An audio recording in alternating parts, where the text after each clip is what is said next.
അപ്പം നമ്മൾ എന്താ ഈ പൊടി വെച്ചിട്ടാണ് പഴംപൊരി മിക്സാണ് ഇത് വെച്ചിട്ടാണ് നമ്മളിന്ന് പഴംപൊരി തയ്യാറാക്കാൻ പോകുന്നത്. നമുക്കിതിലേക്ക് വെള്ളം വയ്ക്കാം, നോർമൽ വാട്ടർ.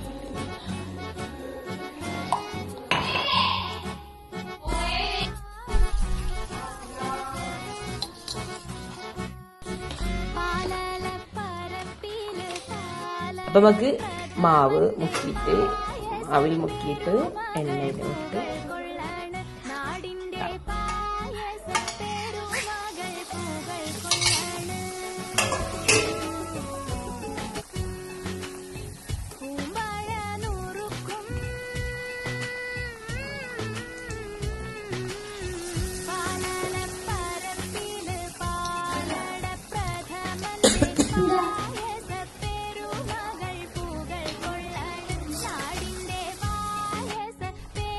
നമുക്ക് എണ്ണയിൽ നിന്ന് പോരാം ആയിട്ടുണ്ട്. അപ്പം നമ്മുടെ പഴംപൊരി തയ്യാറായിട്ടുണ്ടേ. ഇതെൻ്റെ സ്വന്തം പ്രൊഡക്റ്റാണ്. ഈ പ്രൊഡക്റ്റ് വേണ്ടവർ താഴെ ഞാൻ നമ്പർ നൽകുന്നുണ്ട്, അതിൽ വേണ്ടവർ ഓർഡർ ചെയ്യുക, ലൈക്ക് ചെയ്യുക, സബ്സ്ക്രൈബ് ചെയ്യുക.